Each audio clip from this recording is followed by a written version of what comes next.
เริ่มมันเริ่มเรื่อยร้อยน้ำหนักอ่ะอีกละวันนี้งานสุดท้ายแล้วนะนี่หยังสี่งานเขาแล้วจะป่วยนะวันเนี้ย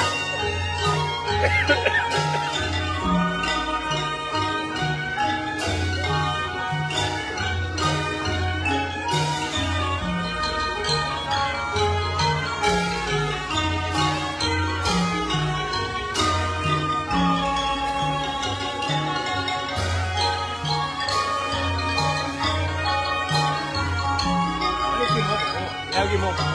นอนนี่ไงด้วยอ่ะเบรกหลังหัวแน่นอนนี่เดี๋ยวถูกไปบ้านแกนนี่วันแก่โทรมาแกไปบ้านแกนให้มันไปนะเวลาให้มันได้ไปอ่ะวันนี้จะเอาไปมาว่าโทรมาผมหาแกผมมาหาครับเจ๊ได้ยังชอบผมไม่จะ3 เดือนอะไรล่ะกันดินเลยมีรักฐานแชทอยู่นะกันดินเลยนะก่อนนี้บอกไว้จะมือนะเดี๋ยวนี้บอกใช้เอาได้ใช้มีสูงมีตัวบินโดนเลยอ่ะ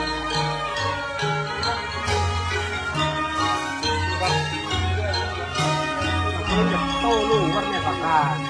ตอนเที่ยวกับเจ้านะตำรวจเจ้าเลยนะ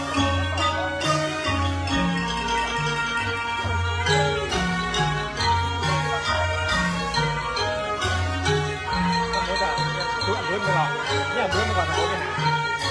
เดินน้ำมีคือวัดมีหลายอย่างค่ะ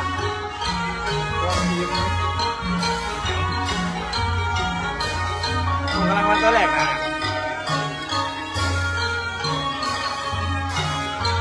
ที่ว่าเนาะเสียงเข้ากัน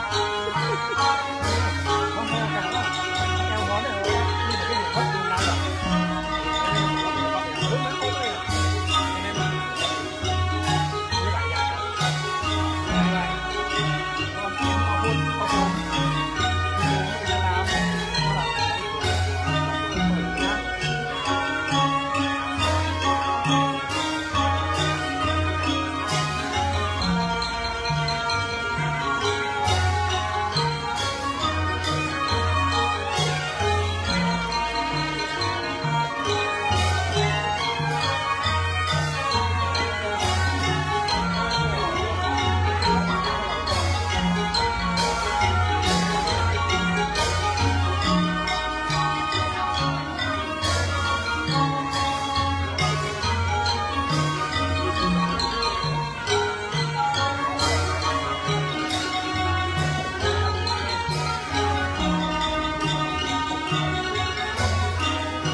สารานอก เอาไปนอนในรถ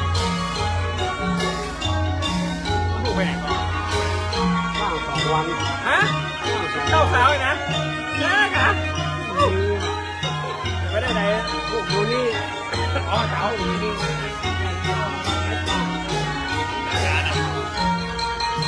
สาวมัน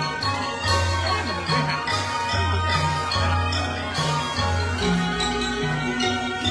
ไปจับมันว่าใดเนาะตายว่าตาย เราจะหักไหวการ ของก็ผ่านมาแล้วทำฟรีตู้ย้าย อ๋อต้องคุยกันต้องคุยกันพวกนั้นต้องคุยกันมีหลายคนคุยตัวมันไม่หลอกเราคุยกันแล้วไปไหนไปไหนจะช่วยแก้วันแก้ที่30 เมตรนะครับถ้าจะไปหาที่สอบแล้วล่ะไปเอาตอนซื้อขนาดนี้ การคิดอยู่ยังดาว30 เมตรเป็นระดับนี้อันนี้ลูกที่ไปเจอดาว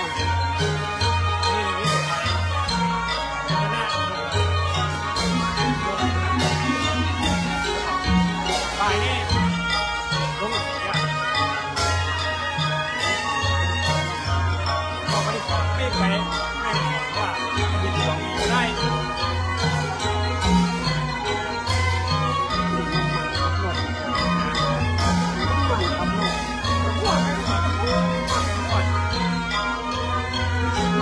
พูดแล้วก็ทำอย่างนี้นะคือถ้าวันนี้มีเราแบบนี้ผมจะรายการมีเราประจำก็อยู่ได้จะได้แบบก็รายการแล้วเป็นอะไรรู้อย่างนี้เลยนะมาขึ้นมาน้ำขึ้นเกินก็แบบนี้คือที่เสียตังค์คือยังแห้งน้อยกว่านี้คือก็มาตังค์กับผมนี้เพราะว่าแต่ละคนเป็นการเป็นบ้านของคนนี้เนี่ย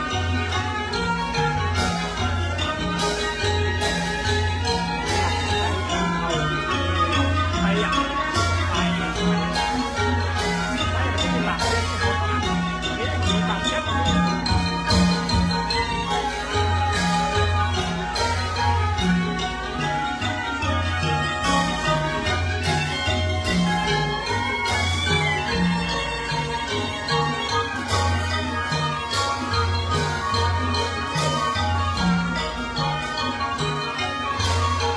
ร้านอ่ะร้านอ่ะต้องซื้อที่หาไม่ต้องถ้าคุณลองเอาที่หาซื้อร้านเนี่ย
เทวดา ใช่ทุกเล่มเดียวก่อนนะเอาเลยทุกเล่มเดียวไว้หน่อย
ที่วัดเนี่ยมันเป็นห้องส่วนตัวเหรอ ใช่ ห้องส่วนตัว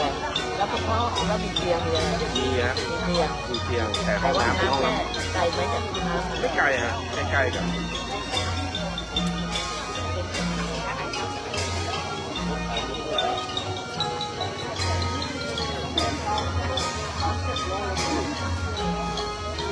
ม่ใช่ชั้นถ่ายรูปเหรอ ใช่ เยี่ยมเยี่ยม แต่มันร้อนฉันรู้สึกว่าน้ำค้างจะต้องลงหัวแน่นอน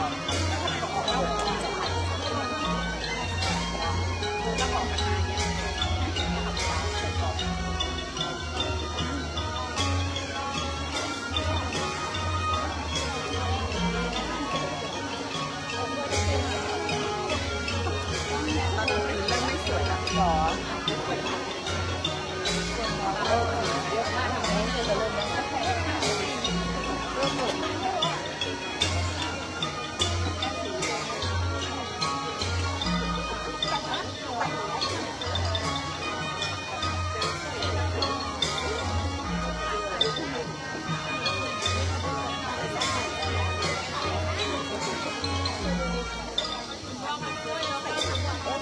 แต่มันก็สวยแปลสีก่อนหน้านี้มันไม่ใช่อย่างนั้น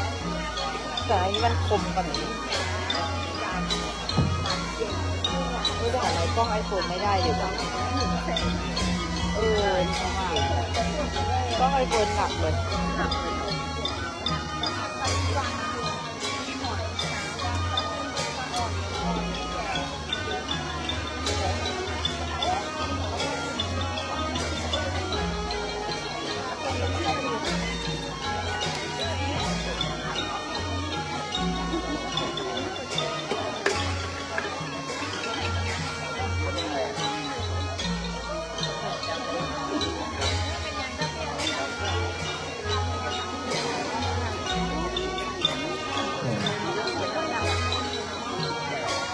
พิธีบวงสรวงเทวดาบูชาเลิกมหาพุทธาภิเษกสมโภชคุณพระประธานเก่าแก่ประจำพระชื่อวัดพระสมวัดพระหลักวัดวัดปากเหมืองและเหรียญมหามงคลเลื่อนสมณศักดิ์เลื่อนยศและสมโภชองค์กฐินสามัคคีในค่ำคืนนี้ นับเป็นบุญญาฤทธิ์ธรรมะจัดสรรกระบวนบุญทั้งเหล่าเทวดาทั้งเหล่ามนุษยโลกผู้มากด้วยบุญหนักสักใหญ่ ตั้งแต่พลเอกดร.สิริทิวพันธ์อดีตท่านแม่ทัพภาคที่ 3คุณนายประนอมทิวพันธ์ผู้ช่วยศาสตราจารย์สุพจน์ พฤกษวรรณอดีตรองอธิการบดีมหาวิทยาลัยราชภัฏพิบูลสงครามอาจารย์มริดาได้มาถึงแล้วและพูดมากด้วยมหายศมหาบารมี โดยการเดินทางมาไกลรียาวนานดร.สมานคุณากรไพบูลย์สิริ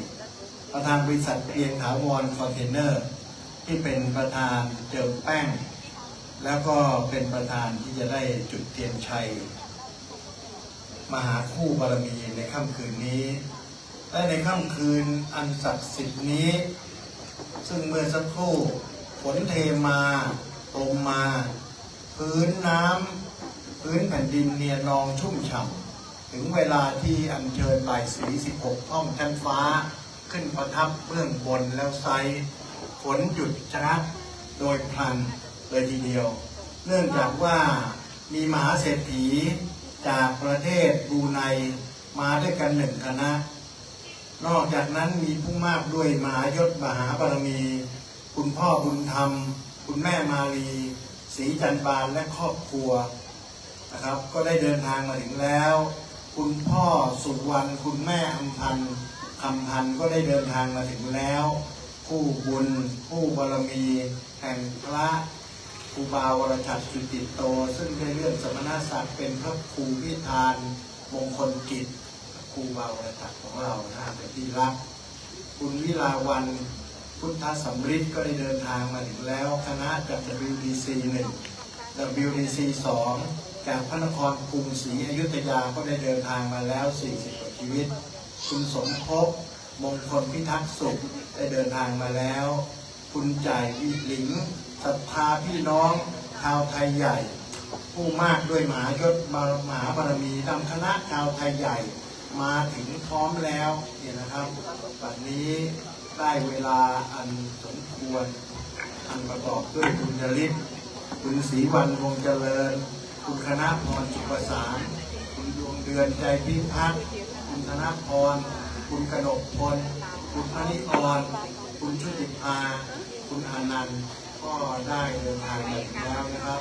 พร้อมด้วยได้รับเกียรติอย่างสูงจากอาจารย์แบงค์มนเทวานะครับเดินทางมาร่วมอธิษฐานจิตนี่ก็เป็นอาจารย์ผู้มีบุญญาฤทธิ์อีกท่านหนึ่งนะที่ได้พบแล้วก็ได้สัมผัสนะครับเนี่ยได้เดินทางมาถึงแล้วได้นั่งอธิษฐานจิตในบริเวณพิธีถ้าขอประชาสัมพันธ์นะครับท่านใดที่มีราศีเกิดในเดือนนี้ท่านจะต้องตั้งใจฟังให้ดีเลยทีเดียวท่านที่มีราศีเกิดคือราศีปีชวดท่านใดเกิดปีชวดเวลาบอกท่านใดที่เกิดปีชวดท่านจะต้องออกมาจุดเทียนประจำปีชวดเลยคือเทียน12ราศี12ราศี12สีเทียนปีชวดจะถูกจุดณที่นี่ชวดแล้วตามด้วยฉลูแล้วตามด้วยขานชวดฉลูขานถอดมะลงมะเสงมะเมียมะแมวอกละกาจอฝุ่นนะครับทั้งหมด12ราศีเราจะได้เห็นว่าคนเนี่ยตั้งแต่ที่นี่เป็นวัดล้างในอดีต20 กว่าปีปัจจุบันคนที่เกิดใน12เดินทางหลั่งไหลมาที่นี่อันว่า12ราศีนั้นไม่ใช่เฉพาะชาวไทยเป็นชาวนานาชาติที่เดินทางหลั่งไหลมาณสถานที่อย่างนี้เช่นชาวตั้งแต่บรูไนศรีลังกานะครับประเทศอินเดียประเทศจีนไต้หวันจีนแผ่นดินใหญ่ฮ่องกงมาเลเซียเดินทางหลั่งไหลมาที่นี่คือ12ราศีของนานาชาติได้เดินทางมาณสถานที่แห่งนี้ถ้าหาสิ่งใดเล่าในปัตตภีนี้จึงได้สมดั่งใจปรารถนาทุกประการเลยทีเดียวในวันนี้ที่มาร่วมงานเราไม่ได้มีอยู่คณะเดียวครับคือคณะดาราหนุ่มๆท่านจำได้ไหมปีที่แล้วที่ฝนตกเนี่ยปีนบันไดขึ้นไปสูงสุดไปปักยอดเนี่ยตอนนี้ยอดขายถล่มทลายพันล้านครับมหัศจรรย์มากเหลือเชื่อมากอยากมาใจจะขาดแต่ติดภารกิจสำคัญเลยนะครับเวลาที่ขายของอะไรออกไปเนี่ยเวลาที่โปรโมทอะไรออกไปเนี่ยจากยอดขายเล็กๆใน1,000 บาทเนี่ยนะครับตอนนี้ยอดขายเติบโตเป็นพันล้านแล้วโด่งดังมากและเป็นดาราอยู่ในซีรีส์ดังมากหนุ่มๆชุดหนุ่มๆที่ไปนั่งคุกเข่าอยู่หน้าครูบาเมื่อปีที่แล้วท่านจำได้นะนี่ฮะปีนี้ไม่สามารถมาได้แต่ณขณะนี้เวลาเนี้ยนั่งอธิษฐานจิตอยู่ที่บ้านครับเนี่ยอยู่ที่บ้านนะเขาบอกว่าถ้าเหมาเครื่องบินมาได้ส่วนตัวจะมาทันทีเลยนี่เติบโตจากจุดนี้นะครับนะรวมทั้งดาราซีรีส์อีกหลายๆรายการปัจจุบันนี้ได้เวลาอุดมมงคลอธิบดีชัยชนะราชาฤกษ์กราบรัตนาพระคุณเจ้าพระครูวิธานมงคลกิจครูบาวรชัดได้เมตตาเจิมเทียนชัยจุดเทียนชัยและประกอบเจิมเทียนชัยปิดทองเทียนชัยประกอบพิธีจุดเทียนชัยซึ่งอยู่เบื้องบนนะครับในโอกาสนี้เองเขากราบเรียนเชิญดร.สมานคุณาภัยบูลย์สิริบริษัทเกียรติถาวรคอนเทนเนอร์มหาบารมีผู้ยิ่งใหญ่ที่จะเดินทางไปสร้างพระตำหนักพระสุพรรณกัลยาที่ประเทศพม่านะครับพร้อมแล้วนะครับขอเชิญขึ้นด้านบนเลยครับ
เป็นทองเทียนไทยแผ่นที่สอง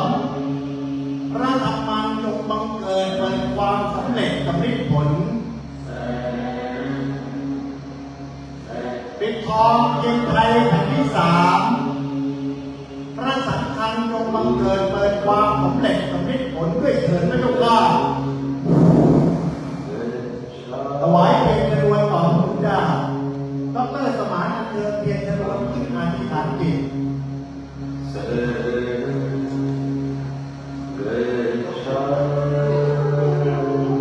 บื้องหน้าพระประธานในพระมหาวิหาร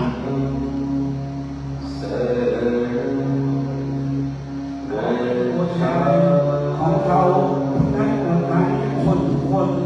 ที่มาร่วมงานในคืนนี้เป็นพิธีที่ศักดิ์สิทธิ์ ขออัญเชิญเตโชธา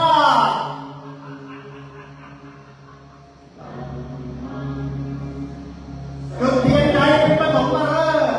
จากรัตนาพระพุทธเจ้าได้เมตตาโปรดคาถาจุดเทียนใจให้เถิดพระเจ้าค่ะ ปาโตตโมพุทธมังกาลาภาคะปะสัพพะตุขาพะมุจเลธัมโมมังกาลาสัพพุโตกัมมิโลพุทธัสสะอนุตตมะมังกาลาภาคะปะสัพพะมยาปะมุจเลสัพโพมังกาลาสัพพุโตทัพพินโยอนุตตโลมังกาลาภาคะปะสัพพะโลกาปะมุจเล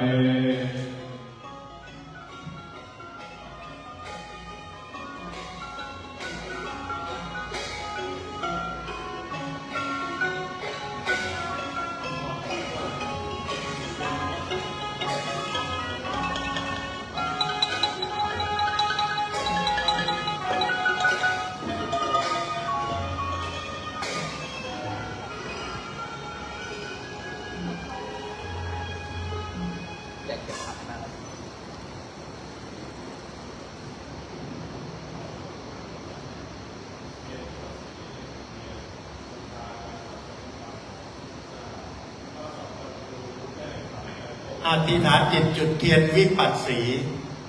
สามแดนโลกธาตุสวรรค์นรกบาดาล16 ห้องชั้นฟ้าได้โปรดเสด็จมาประทานพร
ขอเรียนเชิญคุณหว่องมินเง็กที่เดินทางมาจากประเทศบรูไนได้จุดเทียนสวรรค์ชั้นจาตุมหาราชิกาเอาบันไดเข้าไปแล้วก็เดี๋ยวจะถึงไม่ถึงพอถึงก็อยู่แล้วนะอันสูงก็ถึงเข้าไปเลยชั้นล่างเข้าไปในด้านไหน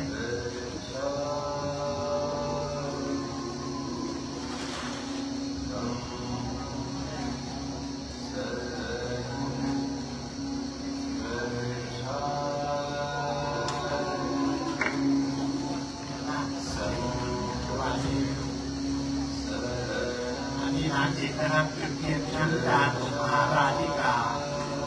ที่ประทับของจาตุมหาราชท่านที่สองชั้นดาวดึงส์ที่ประทับของพระอินทร์ขอกราบเรียนเชิญคุณบ่องหรือเต็กพี่เตอร์บ่องหรือเต็ก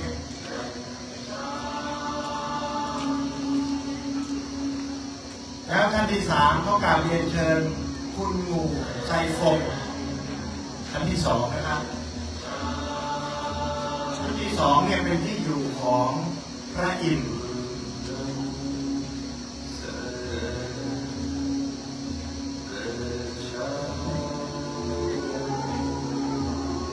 และชั้นที่สามนะครับคุณหมู่ใจฟง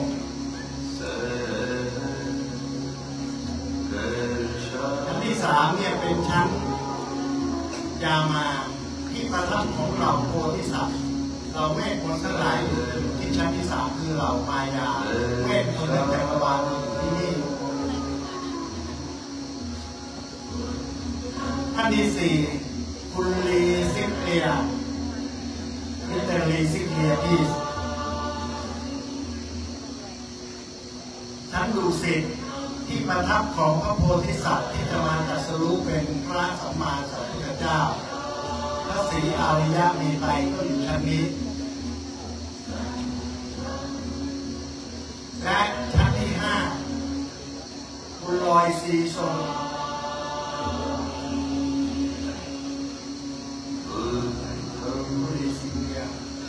คุณลอยซีทรงชั้นที่ห้านะครับ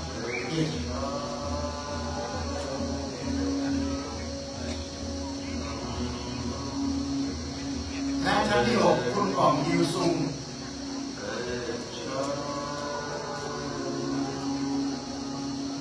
ชั้นที่ห้านี่ชื่อว่าชั้นนิมมานนรดี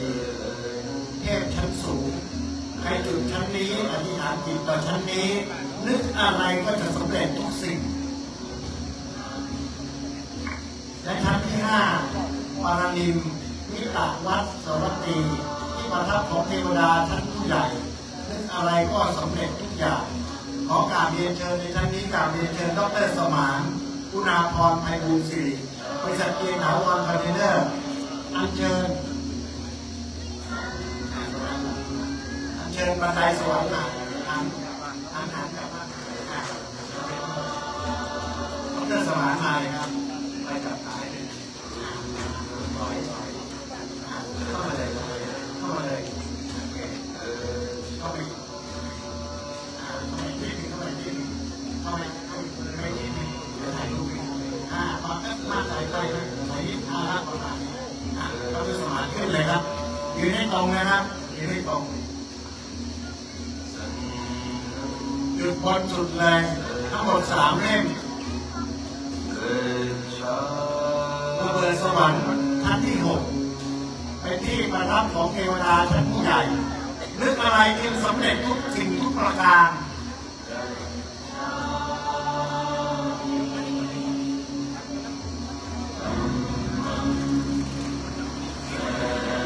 มหาสังกัญชดานบันดอกของประโคม3 ปานบูชาเทวดาชั้นผู้ใหญ่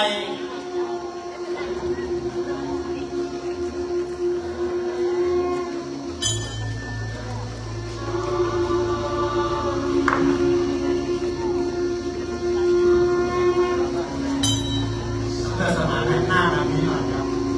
หน้าแบบนี้ไม่เรียนหน้าเรียน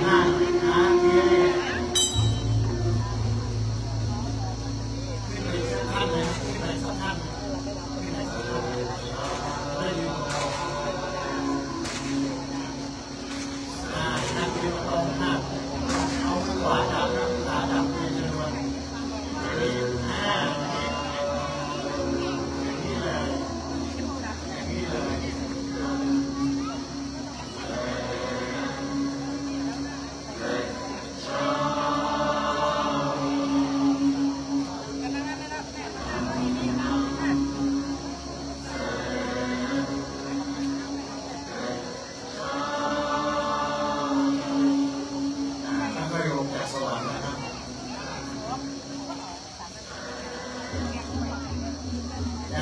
มาถึงแล้วนะครับเข้ามานั่งเลยนะครับเก้าอี้พอมีเหลือเข้ามานั่งเลย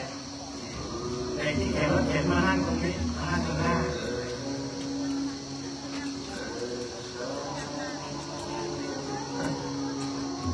ในลำดับนี้ขอกราบเรียนเชิญ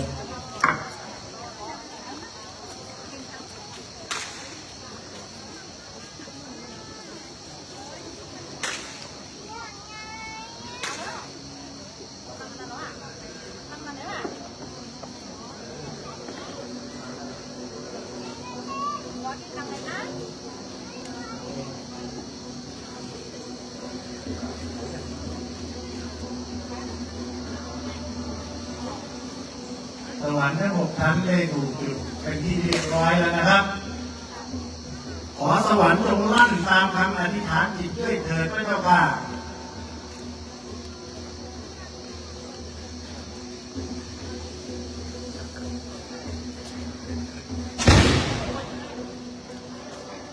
มหาสังกังสดานพันดอกระนาดเอกประโคม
เมื่อระเ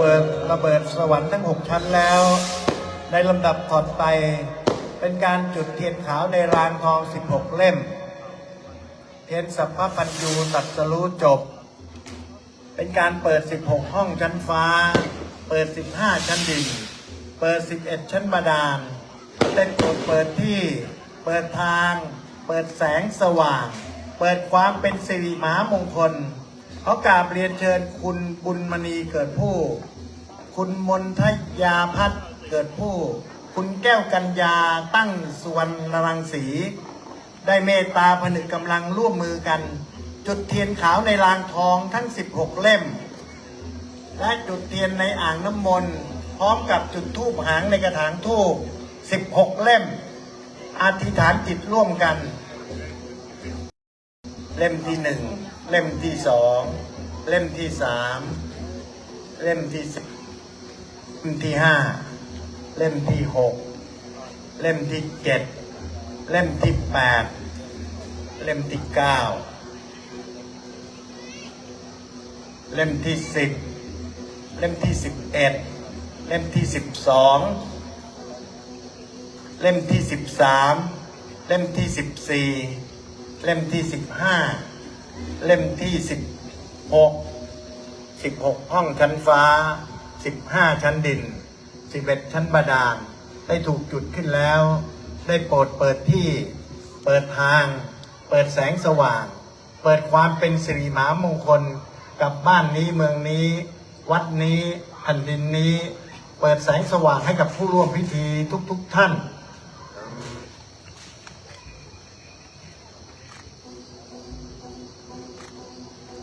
จุดเทียนในอ่างน้ำมนต์จุดธูปหางในกระถางธูป16 เล่มครบถ้วนบริบูรณ์เบิกบานทำอะไรจึงสำเร็จ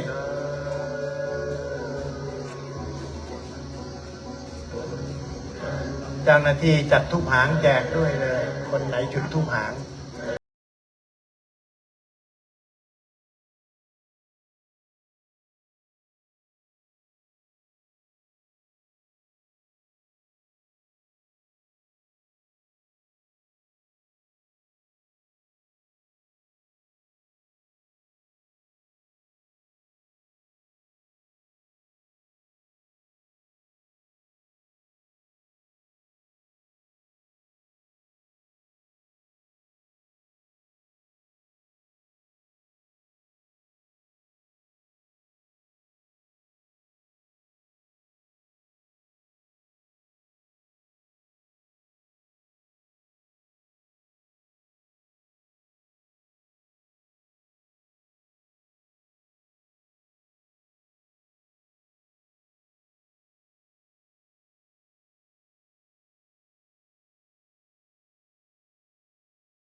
ลำดับนี้ขอกราบเรียนเชิญคุณพ่อศักดิ์สุวรรณคุณแม่คำพันธ์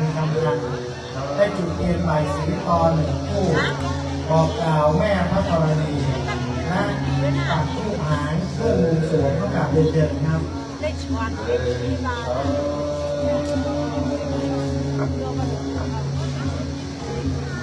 ขอกราบเรียนเชิญคุณพิลาวันพุทธสำริดจุดเทียนใบสีเทพหนึ่งคู่และปักทูปหางเครื่องมือสวม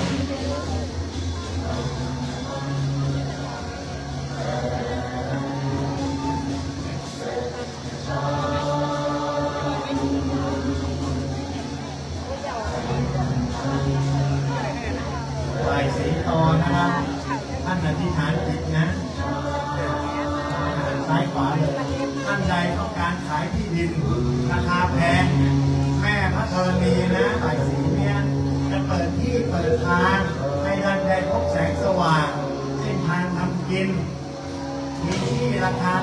100,000ก็ขอให้ขายได้100 ล้านบาทเป็นอย่างนั้นนี่ใบสีตอนะใครทำใบสีตอไปกระแทกที่ดินตัวเองนะเล่าหัวโขกที่ดิน5 ครั้งนี่เลยครับแม่ตอนนี้ก็จะเปิดประตูให้เปิดทรัพย์ให้เป็นอย่างนั้น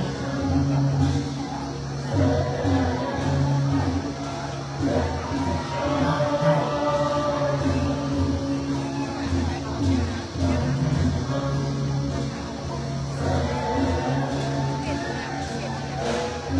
ใบสีเทพนะครับใบสีเทพซ้ายขวาเลยครับ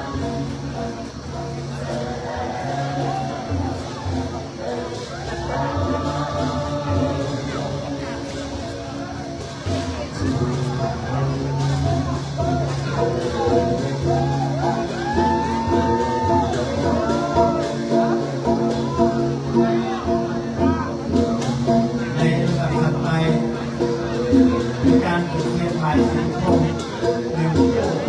และปักทูปหางเครื่องมือสวมในโอกาสนี้กราบเรียนเชิญคุณศรีวันวงเจริญได้จุดเทียนใบสีทองนะครับหนึ่งคู่และปักทูปหางเครื่องมือสวมขอให้ออกมาทีเดียวพร้อมเดียวกันเลยนะครับคุณธนพรสุขสารคุณดวงเดือนใจพิพัฒน์คุณมณีอ่อนคุณเจริญคุณกนกพลคุณเจริญคุณธนพรคุณเจริญคุณชุติมาคุณอนันต์ออกมาพร้อมเดียวกันเลยหมายสีวงออกมาพร้อมกัน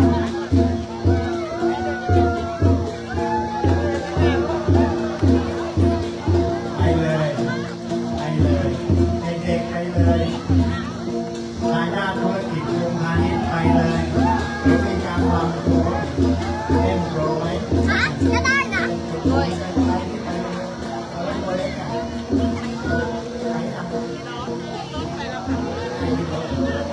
ไปทำจับตะตอกัน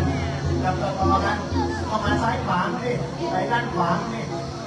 ไม่ไปได้ถูกตัวด้านซ้ายทีเดียวไปด้านขวาเดินทางทำไม่ได้ใจซอยครับ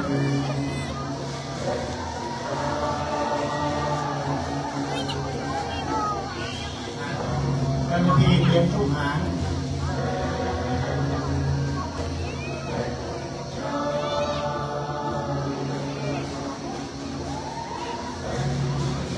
คณะขององค์พาณิชย์ที่โซลูชันเซ็นเตอร์นะครับจากพระนครศรีอยุธยาพร้อมด้วยทายาทธุรกิจทั้งหมดทั้งมวลบรรจงจุดธูปจุดเทียนลายสีพรมเก็บคู่แล้วปักทุกหางเครื่องมือสวม ในโอกาสต่อไปเป็นการจุดบานเทียนใบสีปากทางหนึ่งคู่และปักทูปหางเครื่องมือสวมเพื่อกราบเรียนเชิญคุณสมภพมงคลพิทักษ์สุขจุดเทียนใบสีปากทางหนึ่งคู่และปักทูปหางเครื่องมือสวม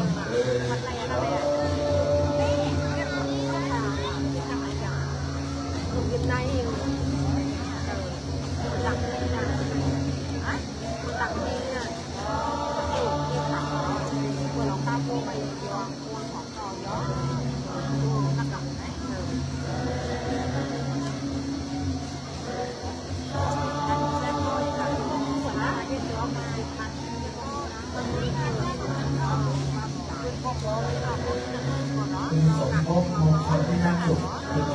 ศรีป่าชา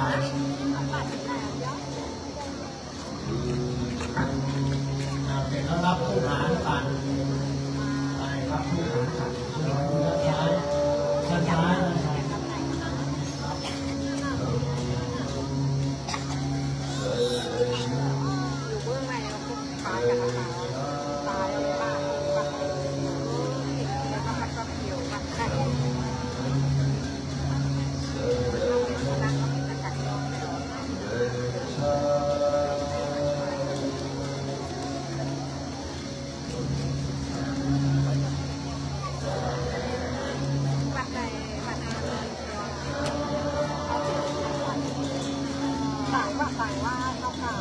ระดับถัดไปเขากราบเรียนเชิญคุณชายนิหลิง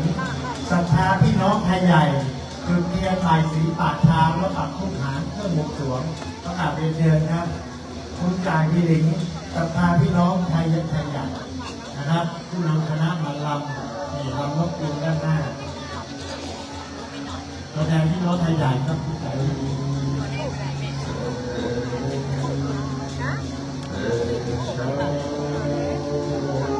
ชายวิลิงเขา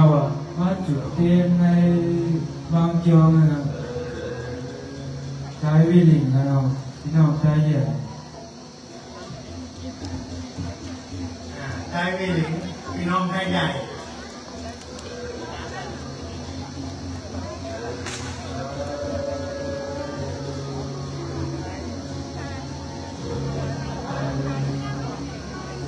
อยู่ไหมไม่อยู่กับตัวแทนมาได้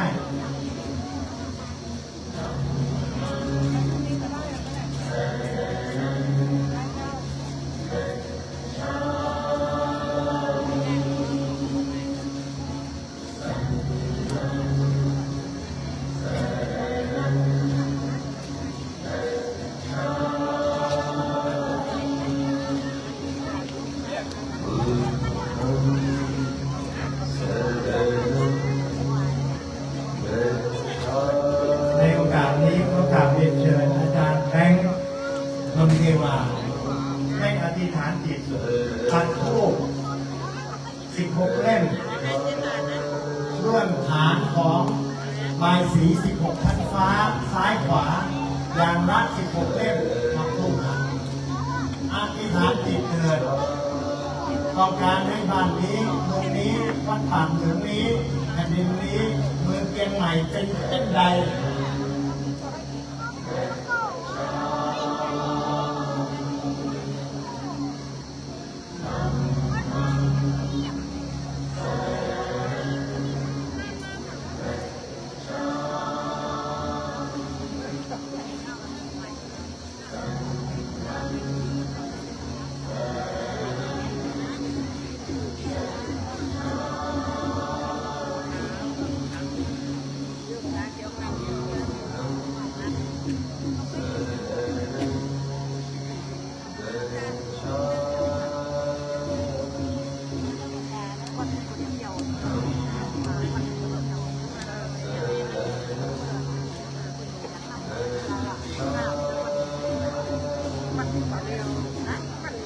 ซ้ายขวา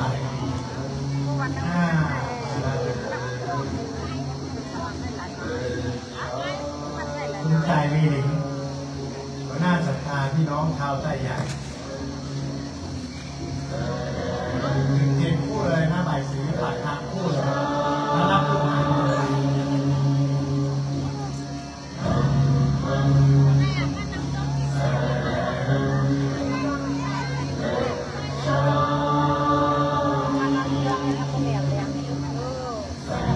ไปสีปากทางนี่เลยนะรับทุกงาน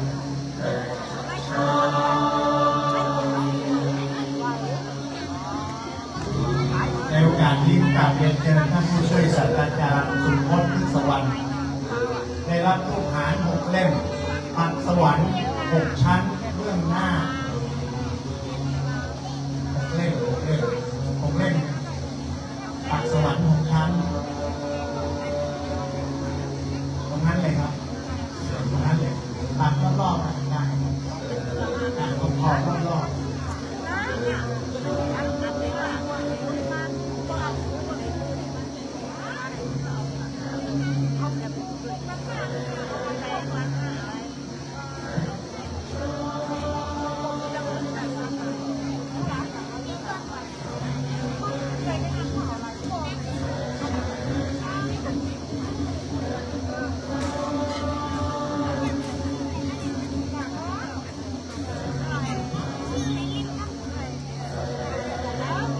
บัดนี้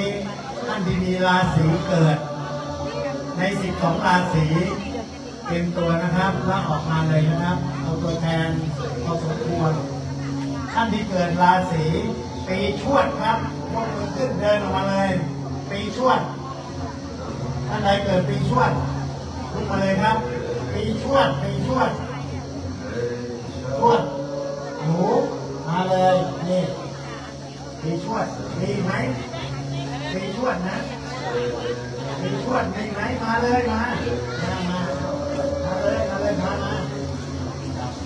โอเคผู้ที่เกิดปีชวดไปเร็วกันทันจิตให้ดูหนอไปเอาครับปีชวดเอาหยุดครับหยุดปีชวดมองชวดฉลูออกมาเลยครับฉลูมีไหมมียกมือมาเลยครับเร็วๆน้องมาเนี่ยเราเข้ามาก่อนครับเข้ามาก่อนกรุงเทพแวร์ที่2นะฉลูนะเข้าเลยครับเข้าเลยฉลูเข้าส่งในวันนี้กำลังกันมีมหาเศรษฐีใหญ่มาร่วมกันฉลูปีขานเสือมาเลยครับปีขาน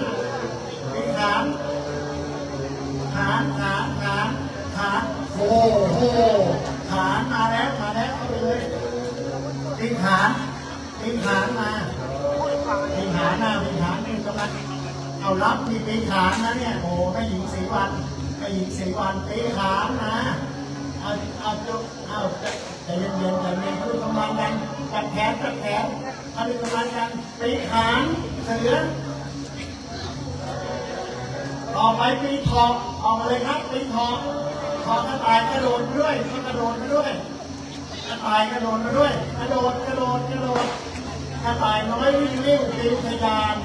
เอาก็คานช้ามาข้างหลังกระต่ายน้อยเห็นหลักไทยดีใจจังเอาโดดข้างลงหลักไทยมาเลยเอาตรงหน้ามาทวดกระหลูขานทอกทวดกระหลูขานทอกกระต่ายเห็น12ราศีนะมันค้าขายอะไรมีคนใน12ราศีจะมาซื้อของเราโอ้ตั้ง12ราศีมาสาธุมะโรงเลื้อยมาเลยยานาคารา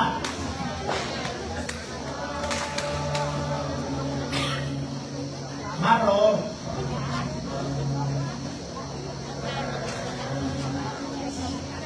ไก่มาเสงเตรียมคิวนะครับมาเสงมาโรงมาเสงลุกเลยครับลุกมาเลยมาเสงเลื้อยเร็ว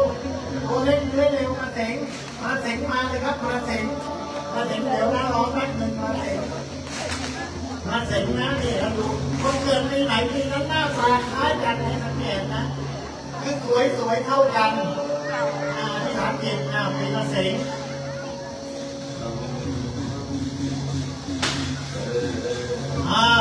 ต่อไปมะเมียมาเลยมะเมียมารอหน่อยมะเมียนะครับ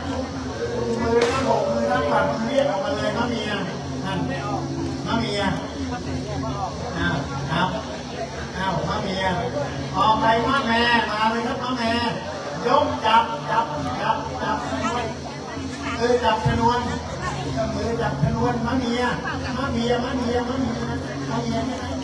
ของมะแม่รอนี่ต่อไปมะแม่เข้าไปเลยมะแม่มาเลยมะเมียแล้วมะแม่จับมะแม่ปีวอกขนมปักลิงปีวอกเรามาเลยเจี๊ยบไหลเร็วปีวอกไปเลยเดี๋ยวรอแป๊บนึงนะครับรอแป๊บเขาทางนี้นั่น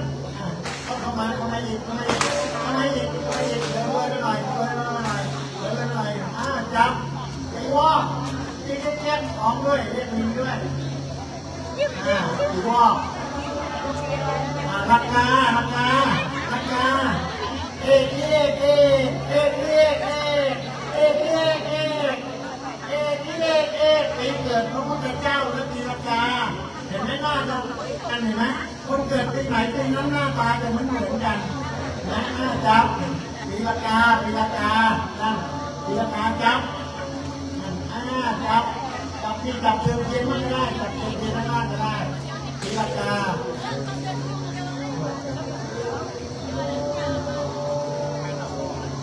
ปีจอมาแล้วปีจอมาปีจอห้องปีจอ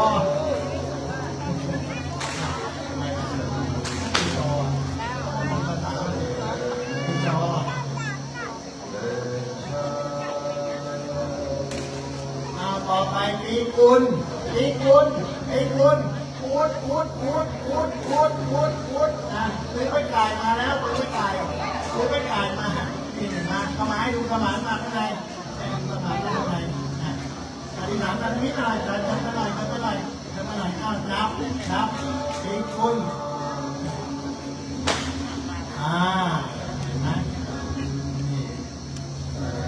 จากนี้เจ้าหน้าที่จัดทุกหางแจกผู้มีเกียรติอย่างทั่วถึง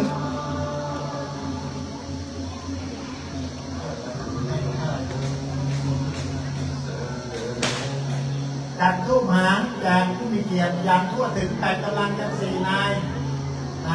เชิญผู้ไป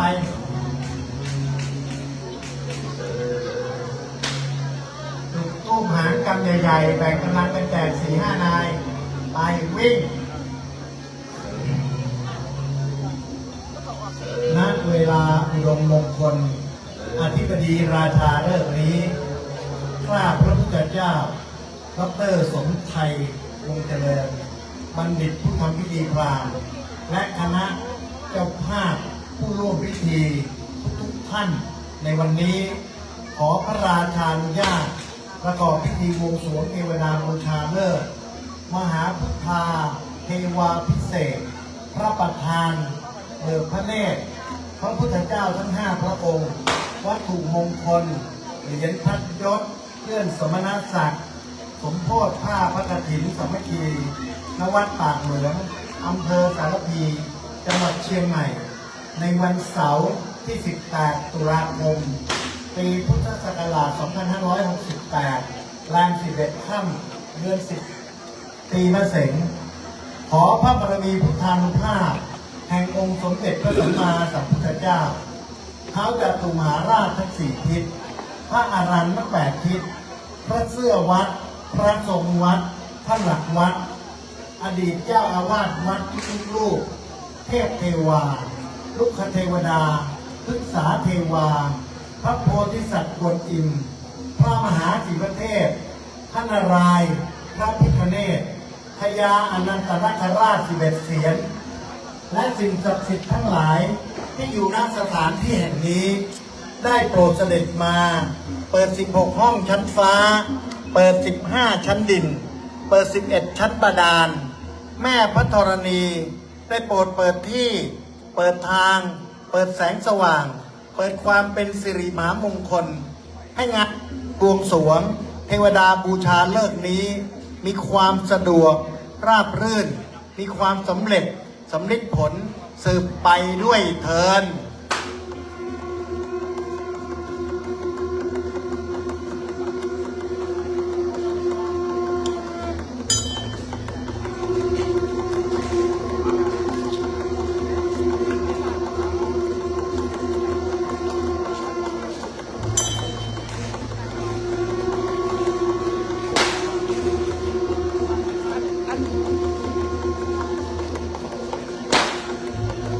ปุริมันจาที่สังราชา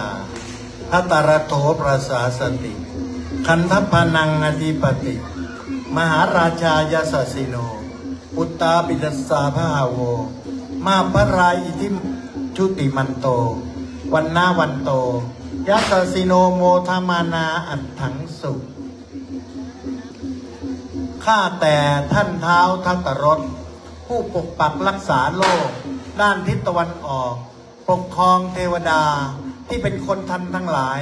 พระองค์มีฤทธานุภาพรุ่งเรืองมากได้โปรดเสด็จมาณสถานที่แห่งนี้เถิด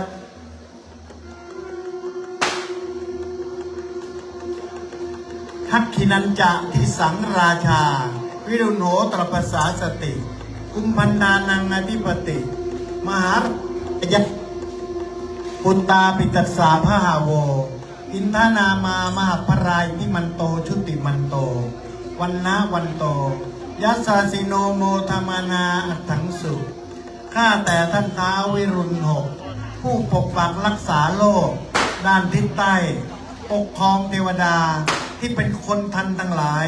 พระองค์มีฤทธานุภาพ รุ่งเรืองมาก ได้โปรดเสด็จมาณสถานที่แห่งนี้เถิด ปัจฉิมันสังราชา วิรูประโขประสาสติ นาคานังอธิปติ มหาราชายสสิโน อุตตาปิตัสสะพหาโว อินทนามามหาพรายปิมันโตชุติมันโต วันนะวันโต ยัสสสิโนโมทะอัตถังสุ ข้าแต่ท่านท้าววิรูปักษ์ผู้ปกปักรักษาโลก ด้านปกครองเทวดาที่เป็นคนทันทั้งหลาย พระองค์มีฤทธานุภาพ รุ่งเรืองมาก ได้โปรดเสด็จมาณที่เถิด เอาไม้มาเปลี่ยน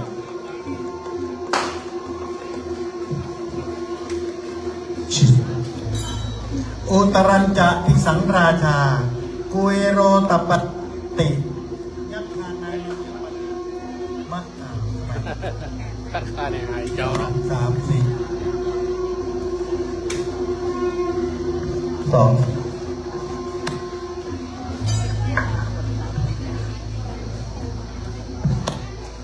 อุตรัญจาทิสังราชา กุเอโรตปสาสติ ยักขานังอธิปติ มหาราชายาสสิโน อุตตาปิตัสสาพหาโว อินทัมหาพรายที่มันโตชุติมันโต วันนะวันโต ยัสสสิโนโมทามานาอัตถังสุ ข้าแต่ท่านท้าวกุเวนปันโน เวสสุวรรณโนเจ้าขา ผู้ปกปักรักษาโลก ด้านทิศเหนือ ปกครองเทวดาที่เป็นยักษ์ พระองค์มีฤทธานุภาพ รุ่งเรืองมาก ได้โปรดเสด็จมาณสถานที่แห่งนี้เถิด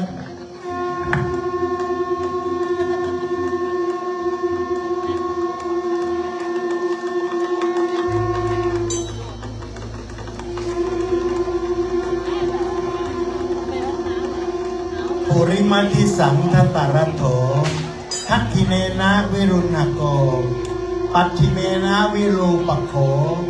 กุเวโรอุตรังทิสังจัตตาโรเตมหาราชา สมันตาจตุโรทิสา ทันทันรมานาอัตถังสุ ขออัญเชิญท้าวจตุมหาราชทั้ง4 ทิศ ผู้มีพระคุณอย่างที่สุด ได้โปรดเสด็จมา พร้อมเพรียงกันณสถานที่แห่งนี้ด้วยเถิดพระเจ้าค่ะปรัจจังสเสนังสัพพันตุนะเรนังปาริตานุภาโวสัทธารักขันติภาริวานะเมตังสเมตาพันธันตาอวิคิตาจิตตาปาริตังพนันตุสัพเคกาเมจารุเปกิริกิชรัตเตจันตาริเควิมานเนทีเประเทจคาเมตารุวนาคาเนเทหะวัตถุมิเคเตอุมมาจายันตุเทวาจระรวิสเมยักขะขันทัพพนาคาติถันตาสันติเคยังมุนิวราวจนังสาทะโวเมตุนันตุธรรมัสสวนกาโรอะยัมพะถันตาธรรมัสสวนกาโลอะยัมพะถันตาธรรมัสสวนกาโลอะยัมพะหันตา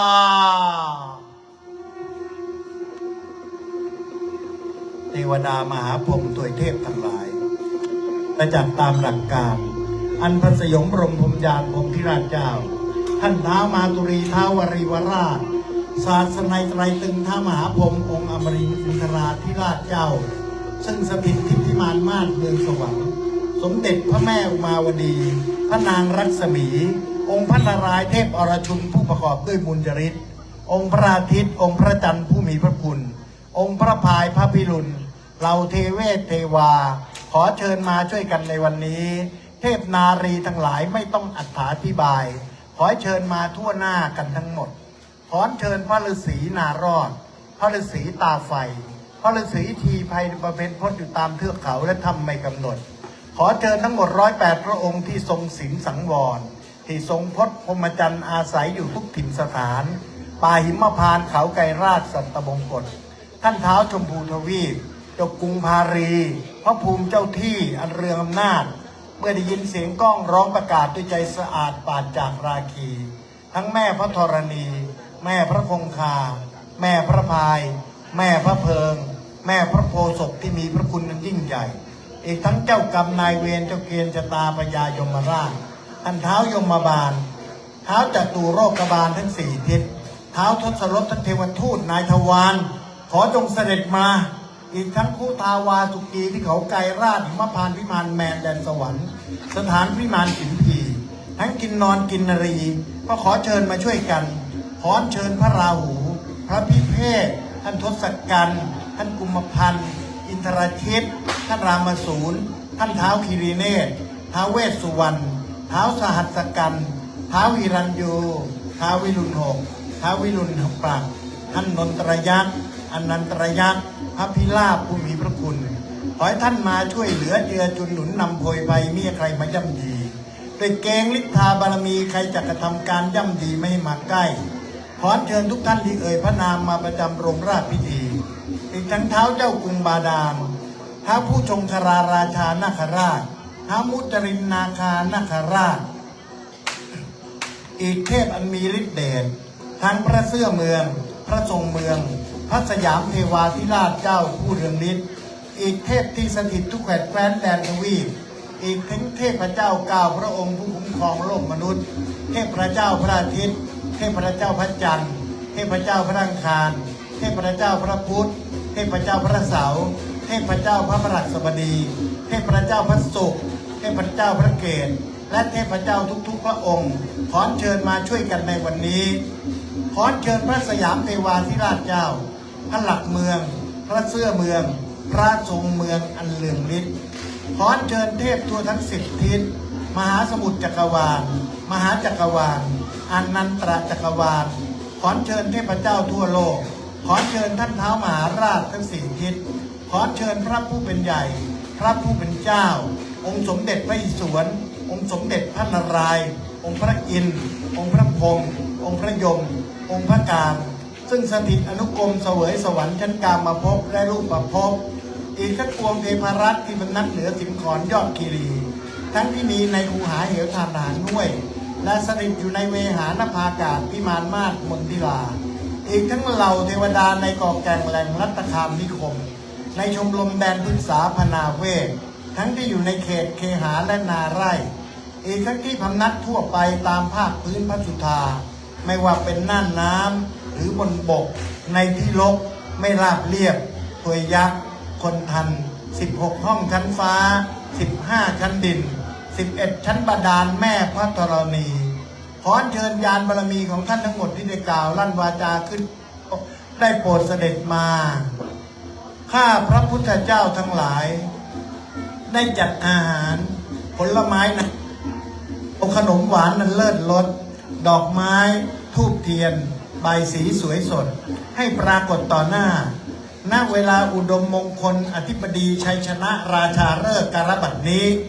ถวายแด่องค์สมเด็จพระสัมมาสัมพุทธเจ้า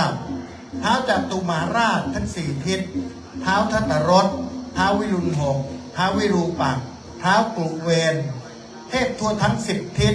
มหาสมุทรจักรวาลอนันตรจักรวาลเทพพระเจ้าทั่วโลกองค์สมเด็จพระอิศวรองค์สมเด็จพระนารายณ์องค์พระอินทร์องค์พระพรหมองค์พระยมองค์พระการพระอรหันต์ทั้ง8ทิศพระเสื้อวัดพระทรงวัดพระหลักวัดอดีตเจ้าอาวาสวัดทุกๆรูปเทพเทวาลุกขเทวดาพฤกษาเทวาพระโพธิสัตว์กวนอิมพระมหาศิวเทพพระนารายณ์พระพิฆเนศพญาอนันตนาคราช11 เสียร และสิ่งศักดิ์สิทธิ์ทั้งหลายที่อยู่ณสถานที่แห่งนี้ ได้โปรดเสด็จมารับเครื่องบวงสรวงสังเวยเสวยเป็นทิพยสมบัติและจงได้โปรดประสิทธิ์ประสาทพระพรชัยมงคลให้พิธีบวงสรวงเทวดาบูชาเลิกษ์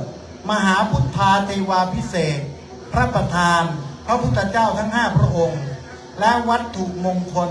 เหรียญพัดยศเลื่อนสมณศักดิ์สมโพธิผ้าพระกฐินสามัคคีณวัดปากเหมืองอำเภอสารพีจังหวัดเชียงใหม่ในวันเสาร์ที่ 18 ตุลาคมปีพุทธศักราช 2568 แรม 11 ค่ำ เดือน 11 ปีมะเส็งขอให้พิธีบวงสรวงเทวดาบูชาเลิกษ์ในครั้งนี้เกิดความศักดิ์สิทธิ์เกิดมหาอิทธิฤทธิ์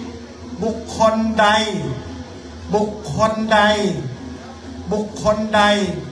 มีวัตถุมงคลเหรียญพัดยศเลื่อนสมณศักดิ์เลื่อนยศเลื่อนตำแหน่งเลื่อนฐานะไปสู่ความเป็นอภิมหาเศรษฐีเรือนหลวง5 ตระกูลแล้วไซผู้ร่วมพิธีได้ปรารถนาสิ่งใดขอให้มีความสำเร็จสำลิดผลลาภลื่นยิ่งใหญ่รวมทั้งคณะเจ้าภาพศรัทธาธรรมผู้เดินทางหลั่งไหลมาได้กราบสักการะบูชาเสริมมหายศเสริมมหาลาภเสริมมหาบารมีเกิดความเป็นสิริมหามงคลสืบไปตราบชั่วกาลนานด้วยเถิด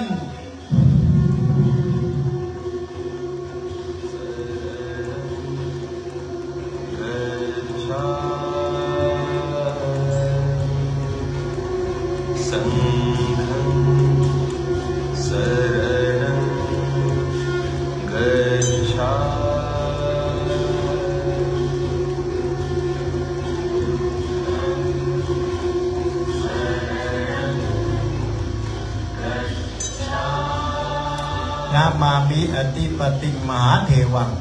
ท่านผู้มีบุญญาธิการคือพระปรเมศวรผู้เป็นเจ้า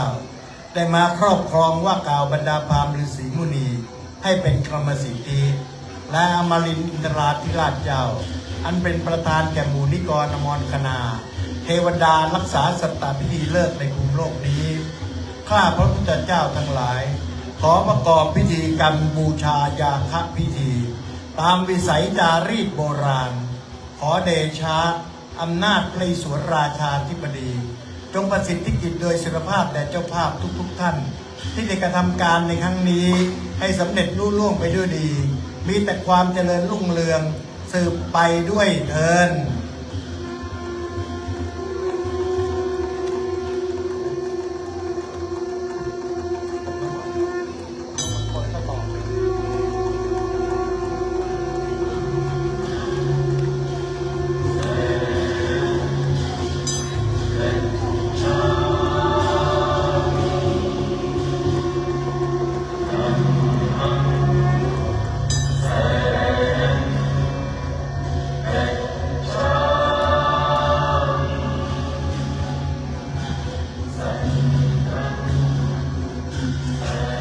เจ้าหน้าที่อัญเชิญครับพระคุณเจ้าประธานสงฆ์ได้เมตตาประพรมน้ำเทพประมลพระโปรยข้าวตอกดอกไม้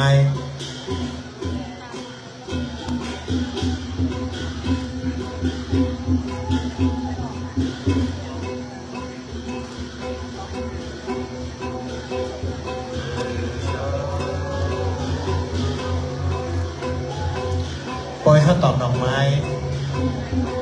เสียงกระบุ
นั้นนะเหลือกี่ใบเท่าไหร่นะ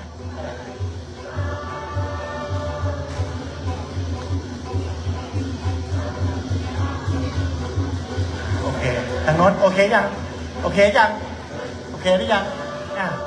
เหลืออีกนิดหน่อยเหมาเลยไหมบูไนเหมาเลยไหมบูไนไหมเหลืออีกนิดหน่อยเอาแล้ว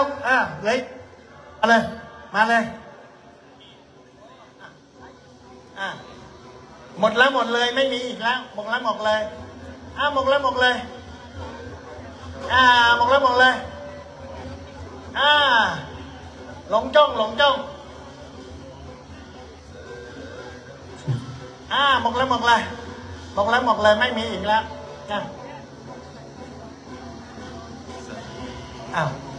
หมดเลยนะครับหมดเลยนี่มันเสียงไม่ปล่อยอันนี้ปล่อยเสียงด้วยปล่อยเสียงด้วย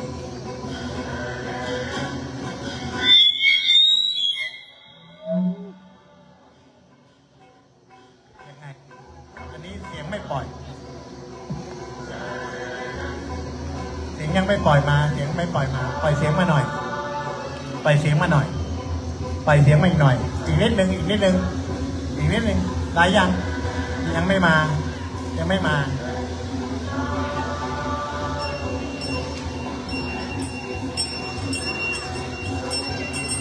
หมดแล้วนะครับเวลาท่านกลับไปค้าขายให้ขายดีอย่างนี้นะให้เงินทองไหลมาเทมานะชาลีติเข้าของเงินทองไหลมาเทมานะชาลีตินะครับอันนี้อัญเชิญมาจากประเทศอินเดียให้ดร.สมานเคาะอย่างนี้ก่อนเคาะ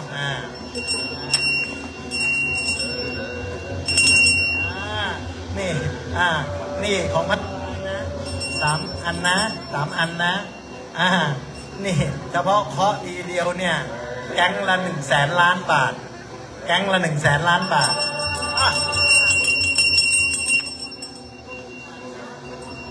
แก๊งละ100,000 ล้านบาทนะนี่ไม่ใช่ธรรมดา